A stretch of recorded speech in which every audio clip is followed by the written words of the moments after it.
하나님의 말씀은 요한계시록 1장 1절을 읽겠습니다.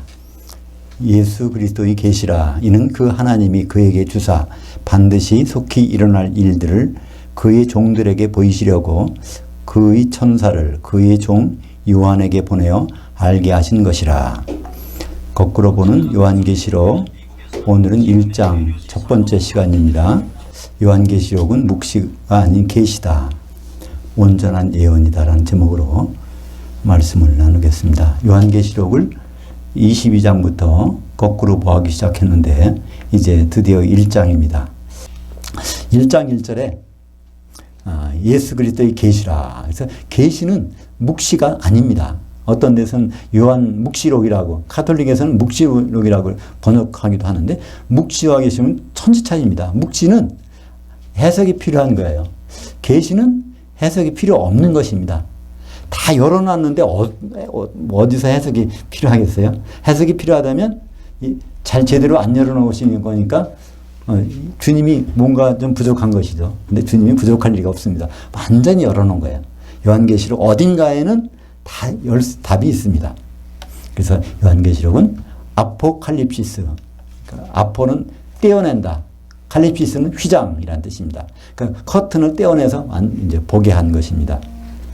그래서 이 속히 일어날 일은 언제부터? 이 계시가 기록된 시간부터 다 일어난다는, 여기에 나오는 계시 내용들이, 그러니까 이건 종말론이 절대로 아닙니다. 종말론이 포함된 내용입니다. 그래서 그의 천사, 여기서는 그의 천사로 이제 그 예수님의 천사를 요한에게 보내서 기록하게, 이걸 전부 기록하게 했는데, 예수님의 천사를 성경 다른 부분에서는 그 영이라고 합니다. 천사가 영이니까. 그러니까 예수님의 천사를 그 영이라고 하는 것을 우리말 번역할 때 많은 부분들이 그걸 다 성령이라고 잘못 번역했어요. 요한계시록에 성령이란 단어가 13번 나옵니다. 근데 13번이 한 번도 하나도 성령이 아닌 것이에요. 4번은 사도 요한의 영을 성령이라고 번역했고, 9번은 바로 그 영, 예수님의 천사를 성령이라고 번역한 것입니다. 그러니까 이 부분을 혼동하기 시작하면 이게 무슨 말인지 알 수가 없어요. 안다는 것 자체가 이상한 거죠. 성령을 엉뚱한 걸 가지고 성령이라고 생각하고 번역하니까 그렇습니다. 그래서 요한계시록 22장 10절에서 이 예언의 말씀을 인봉하지 말라. 인봉하지 말라는 건 굉장히 큰 의미가 있어요. 그러니까 인봉이 된 것은, 그렇다면 인봉이 된 것이 무엇일까요? 구약 성경입니다. 사실은 구약 성경. 구약 성경은 다 환상적인 거, 해석이 여러 가지 있을 수가 있는 거예요. 다니엘서, 그러니까 구약 성경 중에서 가장 그 예언서에 가까운 것은 다니엘서일 것입니다. 그죠? 예수님도 다니엘서까지 인용해서 말씀하셨지, 다른 성경책을 대해서는 그렇게 구체적으로 말씀 안 하셨어요.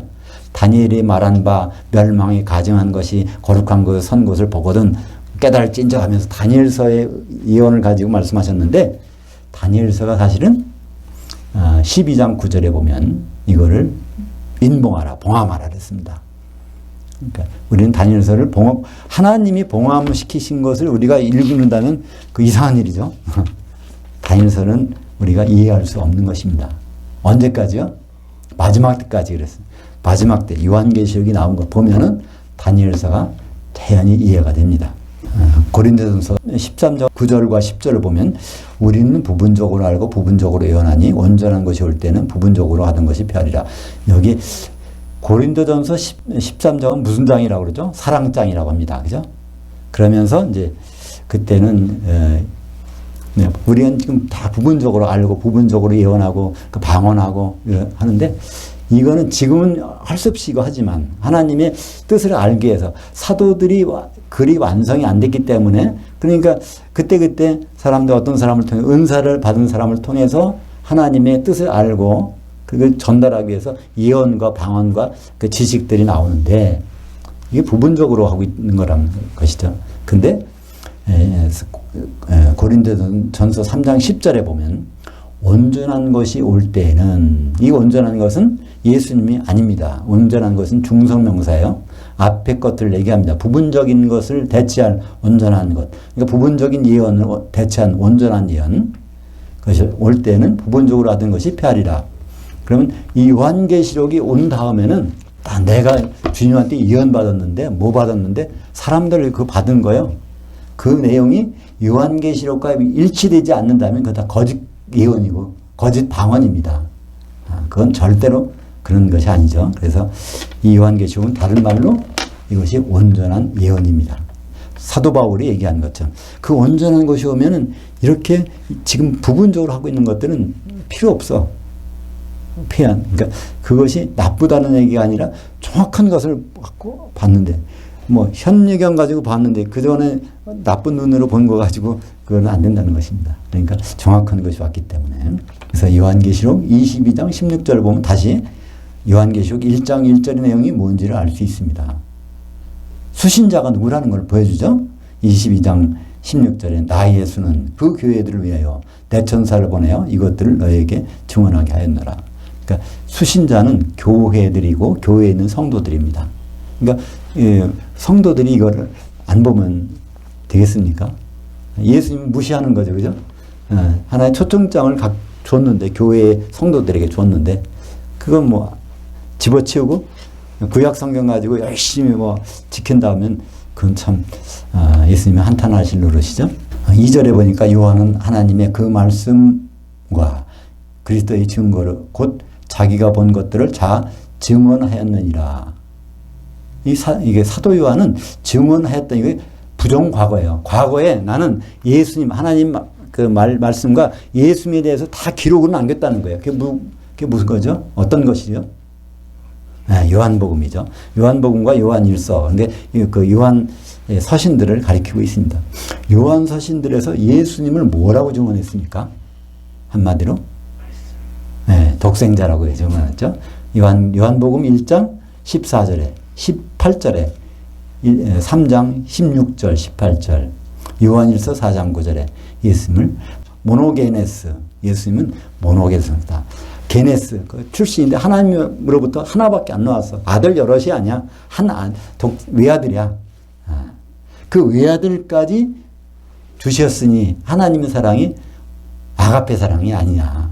결국 아가페 사랑이라는 것은 하나밖에 없는 외아들을 주시는 그 사랑이다. 그거를 요한을 기록해서 놔뒀는데 요한계시록은 뭔가 다른 게 있다는 것을 말해서 그걸 한 거죠. 그것이 이제 오늘 나오는데요.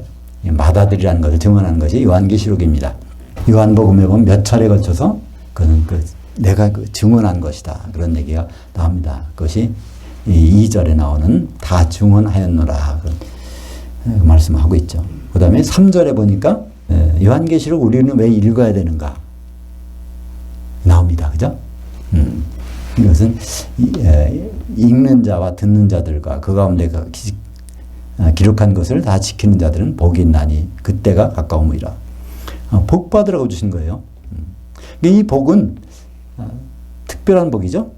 이 복의 뜻은 바로 마카리오스라는 뜻은 구약의 히브리어로는 아슈레이인데 그건 직선이라는 뜻입니다. 중간에 장벽이 없다는 얘기예요. 직선. 두 지점 연결하는 가장 빠른 길. 바로 주님과 대면하겠다. 예수님과 대면한 다음부터 계속 같이 있는 그 복이 마카리오스 복입니다. 그러니까 예수님 만나서 불 섞인 바다에 들어가지 않으려면 이거를 보란 얘기입니다. 그죠? 끝까지 가고. 예수님 만나서 바로 혼인잔치 들어가고 천년왕국이 같이 있고 그 다음에 백보자 심판의 심판자리 같이 앉고 또 새 예루살렘까지 그러기 위해서는 그것을 가리키는 것이 마카리오스인데 마카리오스는 바로 여러 가지 어떤 행위를 하라는 것이 아니에요. 읽는 사람이 있고 듣는 사람들이 있고 들었으면 거기에 있는 내용들을 잘 지켜보고 그런 일이 필요하다는 것입니다. 그래서 요한계시록은 복이 마카리오스가 7번 나옵니다. 그것은 요한계시록 14장 13절 주 안에서 죽는 자들은 복이 있도다. 이게 무슨 말일까요? 주 안에서 우리는 그리스도 안에서 주 안에서 이건 막연하게 들리는데요. 그리스도 안에서라는 것은 그리스도의 몸을 이룬 상태에서 그런 뜻입니다. 그죠? 그리스도의 몸을 이룬 상태에서 죽는 자들은 복이 있다. 요한계시 16장 15절 하반절에 자기 옷을 지켜 벌거벗고 다니지 않는 자, 부끄러움을 보이지 않는 자. 옷을 입으란 얘기예요. 어떤 옷을 입어야 될까요? 그리스도의 옷. 그리스도의 옷은 어떻게 입죠? 성령 세례를 받은 자는 그리스도를 옷 입었느니라. 갈라디아서 3장 27절에. 그러니까 부끄럽지 않은 자기 옷을 입으려면 성령이 있는 곳에서 잠기는 수밖에 없어요. 그런 사람들이 복이 있다는 것입니다. 요한계시 19장 9절에 어린 양의 혼인잔치에 만찬에 참여하는 자들은 복이 있도다. 그럼 우리말 번역에는 빠졌어요. 만찬이. 데이프넌이라고 하는데 그 만찬까지 가야 복이 있는 것입니다. 마태복음의 22장이죠. 보면 거기에 혼인잔치가 있는데 처음에 초대해 간 사람들이 안 나오니까 그러면 길거리 나가서 모든 사람들을 다 데리고 오라고 그러죠. 그 사람들 다 데리고 왔어요. 근데 거기에 보면 오찬을 준비해 놓고 혼인잔치에서 부른 겁니다. 거기 보면 오찬, 점심, 그 아리스톤이라는 말을 썼어요. 점심에 불러가지고 근데 저녁에 만찬이 저녁에 있잖아요. 거기에 옷을 안 입은 사람이 있어. 쫓기면 당합니다. 그 만찬에 참여하는 것이 끝까지 갈 수 있는 그리스도의 옷을 입은 사람들입니다. 그리고 요한계시록 20장 6절에 첫째 부활, 제일 좋은 부활. 제일 좋은 부활은 불 섞인 바다에 던져지지 않는 부활이죠. 거기 참여하는 사람들은 복이 있다. 요한계시록 22장 7절에 이 예언의 말씀들을 지키는 자, 주목하는 자는 복이 있다. 1장 3절에 나온 거 똑같은데 1장 3절하고 차이점은 읽고 듣고 하는 게 빠졌어요. 중요한 것은 뭐예요? 아무리 읽고 들어도 예수님이 하는 일을 지켜보는 자가, 주목하는 자가 복이 있다는 겁니다. 그게 중요하다는 것이죠. 맨 마지막에 복. 요한계시록 22장 14절에 복.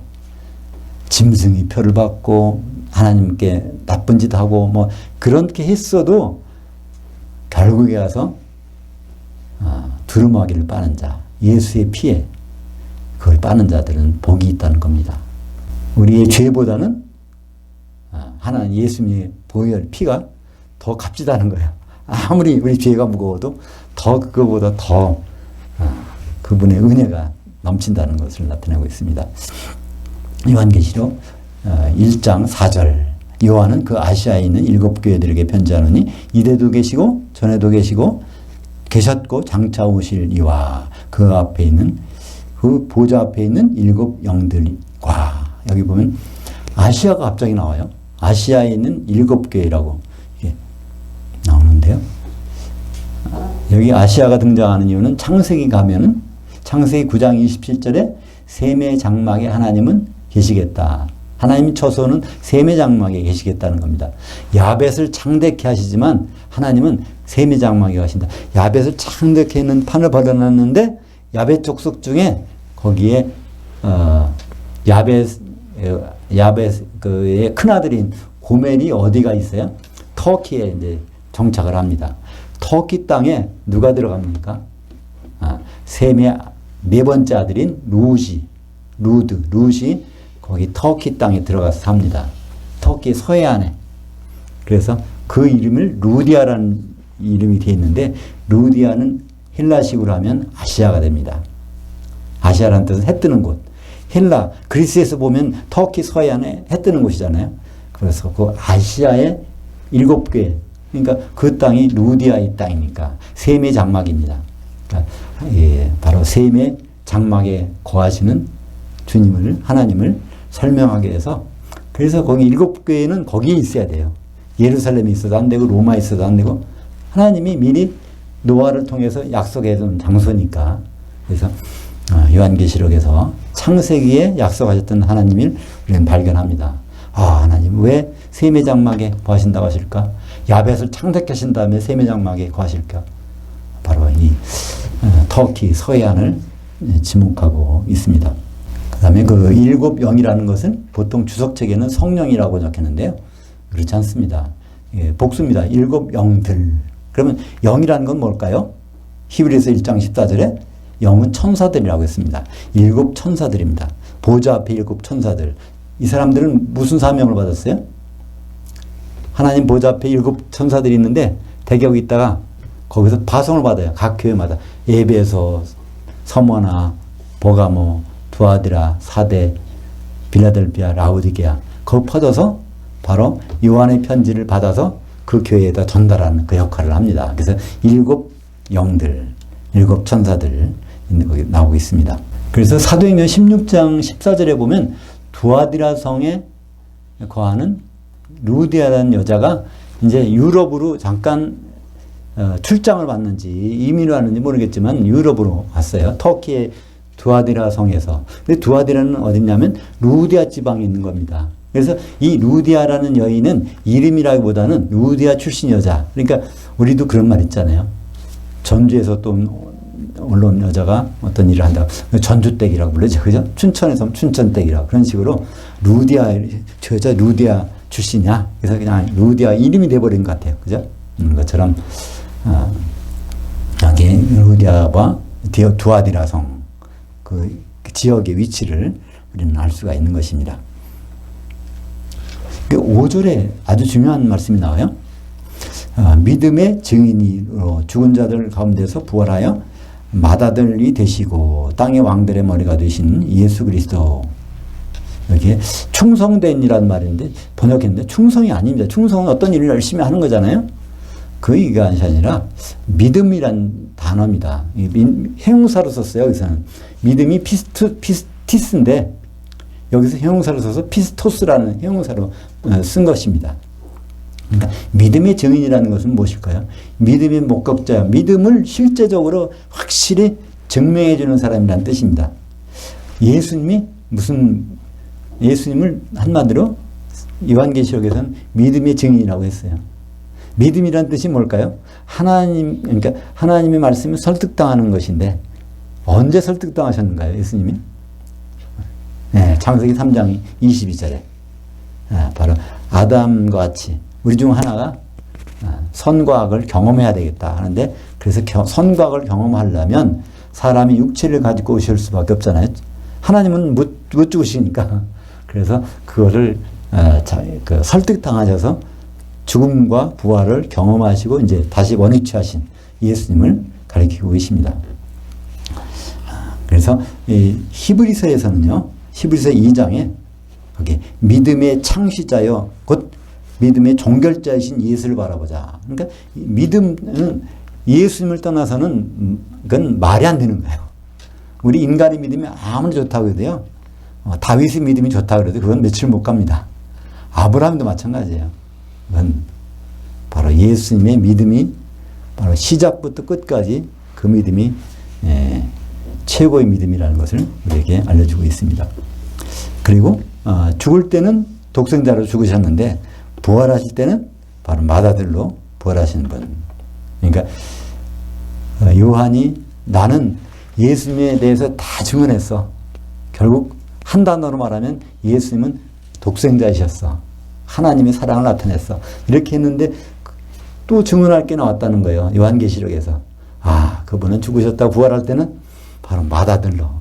하나님의 많은 자녀 중에 첫째로. 그러니까 하나님의 많은 자녀가 생길 수 있는 가능성. 그래서 우리는 다 예수님의 뭐로 하나님의 아들이 됐을까요? 은혜로. 그죠? 은혜로. 그래서 요한계시록 맨 끝에는 뭐가 나옵니까? 주 예수의 은혜가 너에게 있을지어다. 그러니까 요한계시록은 결국은 은혜. 예수님 맏아들 되셨기 때문에 우리는 합법적으로 하나님 자녀가 될 수 있는 그 은혜가 있다는 것을 말하고 있죠. 그래서 예수님은 다시 오실 때 예수님이 초림 2000년 전에는 요한복음 1장 14절에 말씀이 육신이 돼서 우리 가운데 장막하셨음에 해서 하나님의 독생자의 영광을 봤다 그러는데 초림 때는 독생자의 영광이지만 재림 때는 맏아들로서 오신다는 것이 히브리서 1장 6절에 그가 맏아들을 이끌어 세상에 다시 들어오게 하실 때 세상에 다시 올 때는 독생자가 아니에요. 맏아들로 오시는 거죠. 그래서 여기에 그의 사랑 우리를 사랑하사 그의 피로 우리 죄들에서 우리를 해방하셨고 예수님의 그 피로 그의 사랑 그분은 사랑이시기 때문에 피를 흘려주셨다는 겁니다. 왜 피를 흘리셨을까요? 우리는 우리 죄를 위해서. 근데 왜 죄를 없애주셨을까요? 하나님 자녀가 되기 위해서. 하나님의 자녀가 되는 왜 하나님이 자녀로 삼으셨죠? 결국은 신부실에서 하나님의 아들들이 신부가 되게 하시려고. 그것은 사도행전 20장 28절에 보면 하나님이 자기 피로 사신 교회라고 해놨어요. 하나님의 아들 자녀 삼으시려고 피를 흘리신 게 아니라 교회 때문에 피를 흘리셨다는 것입니다. 그러니까 하나님의 자녀들이 결국 교회로서 그리스도의 신부로 한 몸이 되는 것이 최종적인 목적이지, 하나님 자녀로 감사합니다, 구원받았습니다, 이거는 중간에 시작했다 말았다 영두삼위로 끝나는 거예요. 그죠? 그래서 에베소서 1장 4절과 5절 6절에 보면 결국은 곧 창세전에 그리스도 안에서 우리를 택하사 우리로 사랑 안에서 그 앞에 거룩하고 흠이 없게 하시려고 그의 뜻의 기쁘심대로 우리를 예정하사 예수 그리스도로 말미암아 자기 아들들이 되게 하셨으니. 그래서 우리가 예수 그리스도로 말미암아라는 것은 그분의 죽으심과 부활하심으로, 그러니까 예수님이 맏아들 되심으로 우리가 아들들을 삼으셨는데, 그래서 끝난 게 아니라 이는 나와요. 그 이유가 나와. 하나님 자녀를 삼으신 이유가 6절에 나옵니다. 에베소서 1장 6절에 이는 그가 사랑하시는 자 안에서, 이건 뭘까요? 예수님 안에서 우리에게 거저 주시는 바 그의 은혜의 영광을 찬송하게 하려는 것이라. 바로 그 은혜의 영광. 결국은 예수님 왜 예수님을 통해서 많은 자녀를 삼으셨는가? 그 마지막에 이 하나님 뜻이 나타나는 영광이잖아요. 하나님의 통치의 결과가 나오죠. 그때 할렐루야가 나오는 거 아닙니까? 바로 그 예수님이 결혼식을 위해서 우리를 자녀 삼으셨다는 거예요. 에베소서 1장이에요. 창세전에, 천지창조 전에부터 그의 기쁘신 뜻이 예수님의 아내로 우리를 삼으시기 위해서 모든 일을 하셨다는 것을 말씀하고 있습니다. 6절에 보면 그의 아버지 그 하나님을 위하여 우리를 나라와 제사장으로 삼으신 그에게 영광과 능력이 세세토록 있기를 원하노라. 이것은 언제 일을 여기다 나타냈죠? 우리를 나라와 제사장으로. 이 나라는 왕국이란 뜻이고요. 왕국에서 통치하는 것이니까 천년왕국에서 제사장 노릇하는 것을 나타냅니다. 우리를 제사장으로 삼았는데 지금은 제사 안 지내요. 우리는 하늘에서 24장로들이 자기들이 제사 지내는 거 있어. 우리가 올라가면 이제 인수인계 하는 거죠. 언제 제사 지내죠? 천년왕국에서. 천년 동안 왕노릇. 하나님과 그리스도의 제사장들이 되어 천년 동안 왕노릇 하더라는 말씀이 나옵니다. 그때 사용하시려고 우리를 택하셨다는 것입니다. 7절에요. 볼지어다 그가 구름을 타고 오시리라. 각 사람이 눈이 그를 보겠고 그를 찌른 자들도 볼 것이요 땅에는 모든 족속이 그로 말미암아 행복하리니 그러하리라. 근데 오늘 5절에서 중요한 한 그 구절이 나옵니다. 5절 땅의 왕들의 머리가 되신 예수 그리스도. 이것이 요한계시록 전체에서 땅이 뭘 의미하는지를 1장 5절에서 밝혀두고 나가는 거예요. 땅 3분의 1이 무엇일까? 땅이 무엇일까? 이 땅이라는 것은 바로 땅의 왕들의 머리가 되신 예수 그리스도 안에서 그 의미를 찾을 수가 있습니다. 바로 예수님은 교회의 머리 되세요. 그러니까 땅은 교회라는 것을 말씀하고 있습니다. 6절에 다시 6절로 들어가서요. 우리가 누굽니까?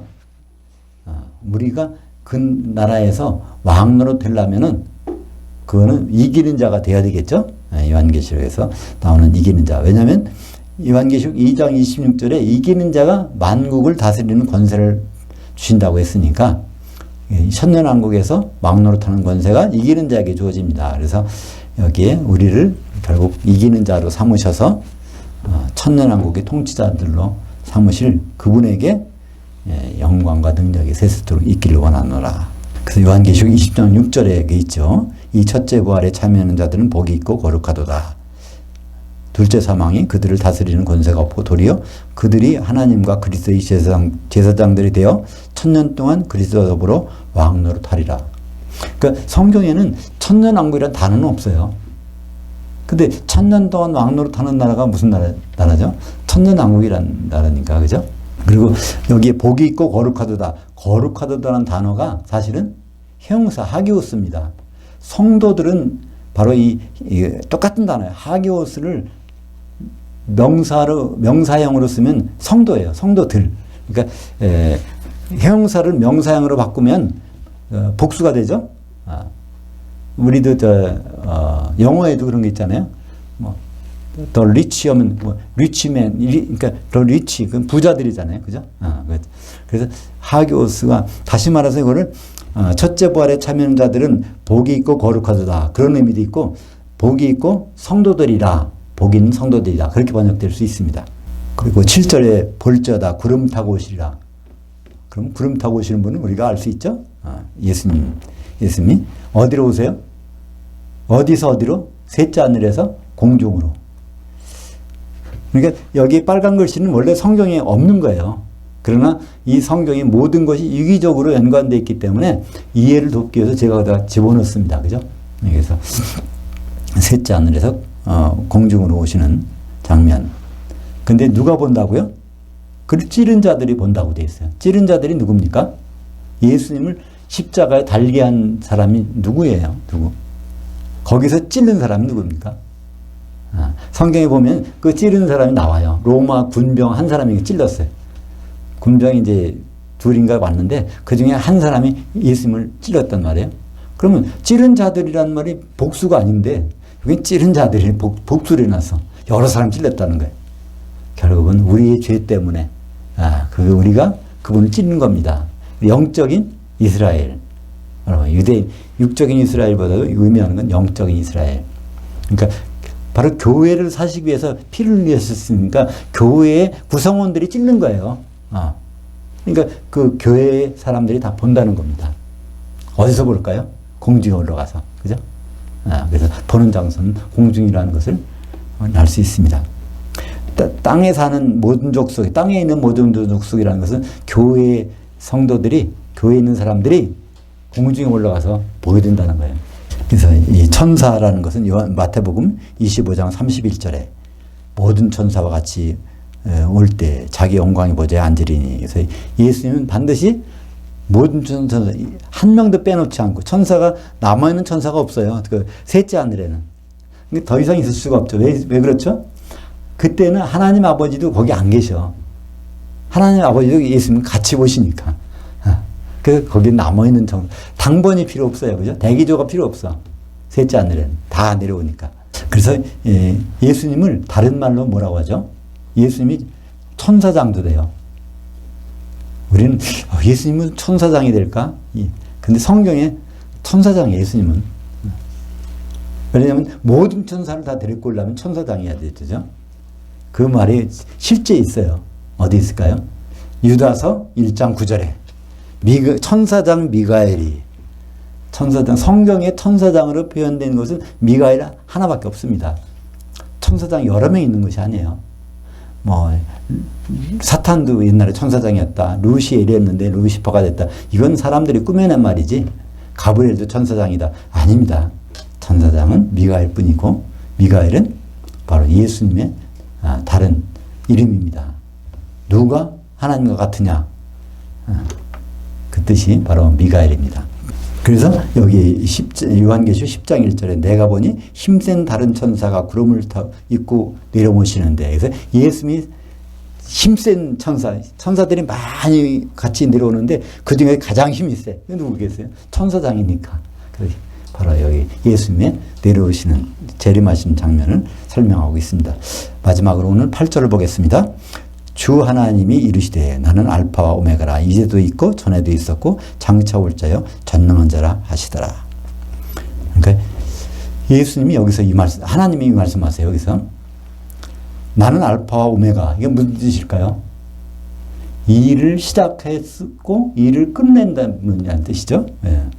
전에도 있었고 이제도 있고 장차 올 자요. 그러니까 예수님만 재림하실 때 오신 분이 아니에요. 하나님 아버지는 지금 여기 계세요. 예수님은 셋째 하늘에 있지만. 그러나 재림 때면 다시 또 하나님이 거기서 내려오신단 말이에요. 그러니까 하나님 아버지는 무소부재하셔.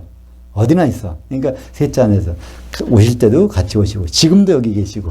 예, 나는 알파와 오메가라는 것은 창세전부터 계획을 세웠는데 시작이니까 오메가 그것을 완료하는. 그 완료의 내용이 뭐죠? 요한계시 19장 6절에 전능하신 이가 통치를 끝냈다 하는 그 바로 오메가 되신다는 그런 뜻이 있습니다.